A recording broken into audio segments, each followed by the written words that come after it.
Parce que dans l'industrie alimentaire, on se dit, bon, non, il faut changer des choses là-dedans. Il faut qu'on change l'image des surgelés. Vous avez vu, Raphaël, oui, qui est une gastronome. Elle fait, ah, moi, jamais. Ouais. Voilà l'image. Bah oui, tout à fait. Et alors, comment on fait? Bah oui, tout à fait, William, pour la raison très très simple, c'est que 98%, vous l'avez dit, des Français consomment du surgelé, mais ils en consomment finalement pas énormément, à peu près 200 € par an, un peu moins de 20 € par mois. On y va, mais de temps en temps. De temps en temps. Tout le monde, mais de temps en temps. Voilà, exactement. Sur une consommation qui est un peu une consommation qu'on a tous connue. Raphaël, bien sûr. C'est plus à la mode du tout, hein, d'accord. Ah, oui, alors on va y venir. Pas très écolo. On va y venir, parce que on va y venir sur tous ces sujets. Ne dérangez pas l'orateur. Non, mais si, il n'y a pas de sujet. Mais sur le principe, pourquoi? Parce qu'on a tous une consommation, vous savez, c'est la fameuse pizza, qu'on passe au four, ou bien encore le petit plat préparé, on est rapide, qu'on met dans le micro-ondes. Et ça, c'est vrai que le surgelé, il y a un côté très, très pratique. Et c'est vrai que cette filière du surgelé, elle a décidé un petit peu de prendre à contre-pied ce dispositif-là en mettant en place de plus en plus de produits de qualité et en faisant valoir tous ces dispositifs. Alors nous, qu'est-ce qu'on a fait quand ça se passe comme ça, chez WAM? On a enquêté. On est allé enquêter, bien sûr. Je vous emmène voir le leader des surgelés en France qui prépare les fêtes de Noël. Regardez ce reportage, on se retrouve tout de suite après.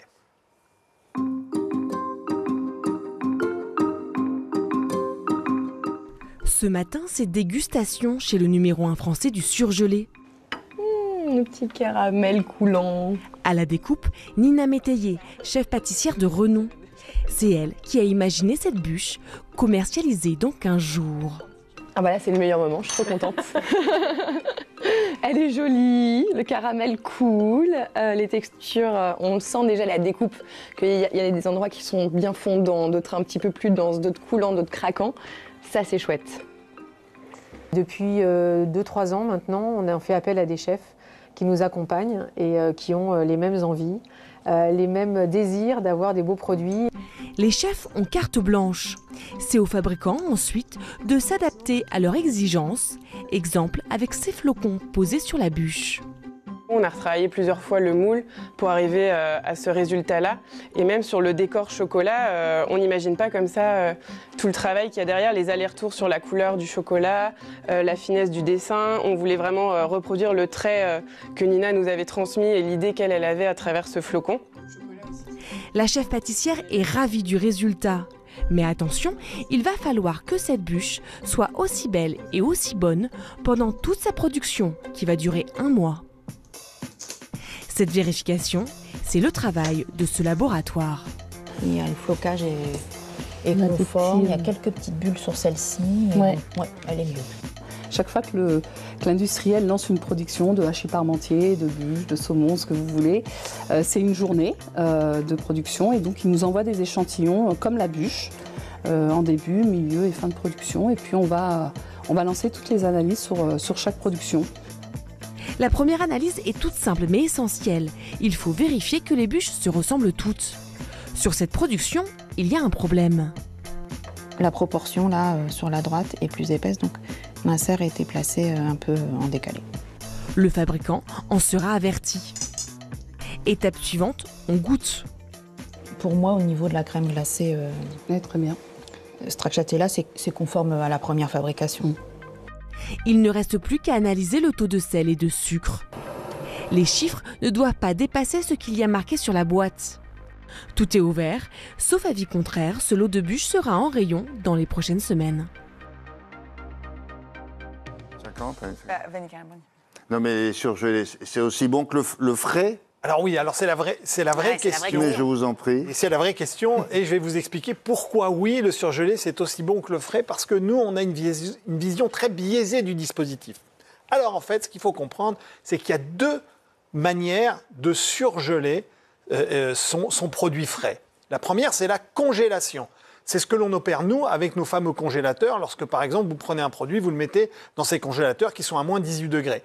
Alors, la congélation, ça fabrique un pain de glace dans lequel on a finalement rendu glace beaucoup d'eau du produit.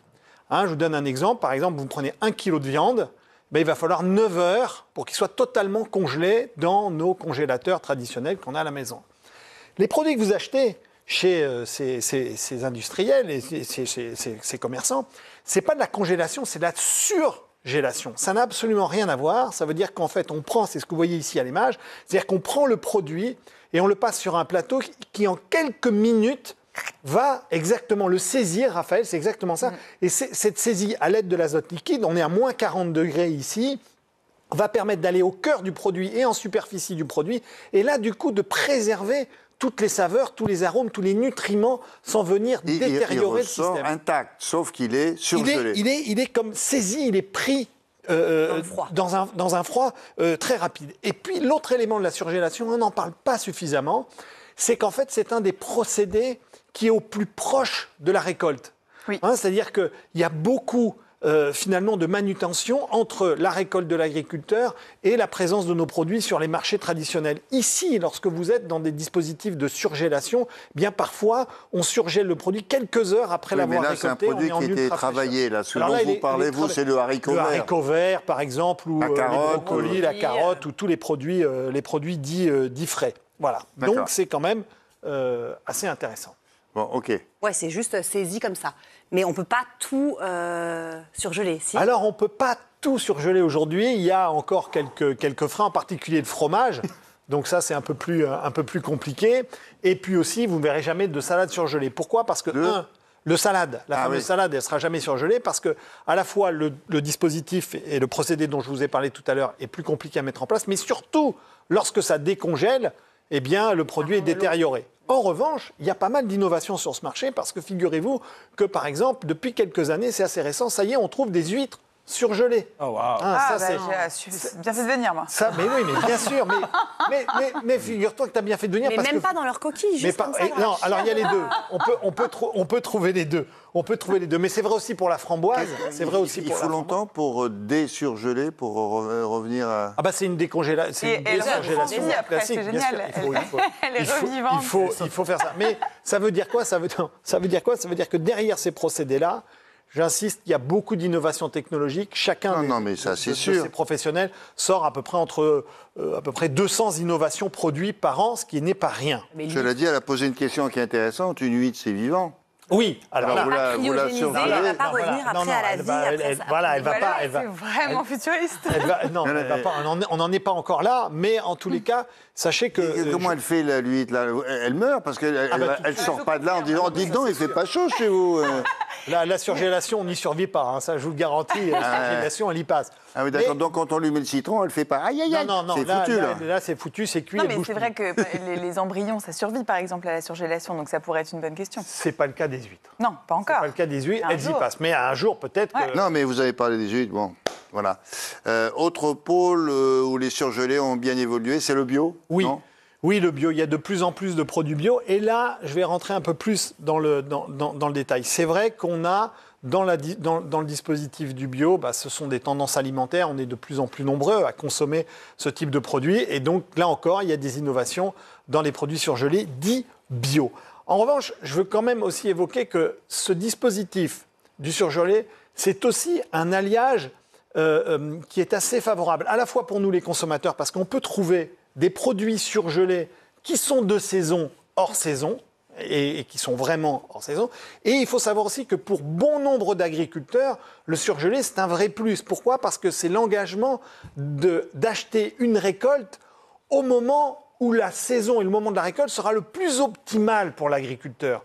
Parce que parfois, les agriculteurs sont contraints si vous voulez, à l'écoulement de leurs produits en fonction où nous, on considère que la saison des fraises, c'est en juin, donc voilà, c'est en juin. Pour le surgelé, ça ne marche pas comme ça. Ces industriels, ils achètent les produits lorsque le rendement est maximal parce qu'ils n'ont pas de problème à garder les produits et à les stocker très longtemps. Typiquement, les petits pois que vous allez acheter, ils ont sans doute été récoltés en juillet. Et ça, c'est un point qui est important. Et je rajoute un dernier point, c'est bon pour le gaspillage aussi, parce que vous savez que le gaspillage alimentaire, on est au cœur du sujet. 10 millions de tonnes de produits alimentaires sont jetés par an, et c'est pas rien. Eh bien, il faut savoir que entre les produits frais et les produits surgelés, eh bien, on gaspille dans les produits frais, 20% des produits alimentaires frais sont jetés. Dans le surgelé, on est à 1%. Bon, il y a quand même des limites à tout ça, non ? Oui, bien sûr, parce que tout ça a finalement un coût, et particulièrement en période d'inflation. C'est quand même une industrie qui est fortement consommatrice d'énergie. Et donc, du coup, actuellement, ils sont impactés par ces fameuses augmentations des coûts d'énergie. Mais ils arrivent à contrecarrer une partie, c'est par rapport à ces temps de récolte. Parce qu'il y a certains produits qui peuvent stocker jusqu'à 2 ans sans qu'ils soient altérés. Donc, ça peut vous arriver d'acheter des produits qui, finalement, ont des coûts de production avant la crise et avant l'inflation dans des magasins dits surgelés. Bravo. Bravo. Je n'ai pas terminé, je voulais parler du foie gras. Donc là, bon, c'est terminé, mais je voulais vous dire que le foie gras n'est pas en rupture dans ces filières-là, pour la simple et bonne raison, c'est qu'ils ont acheté avant.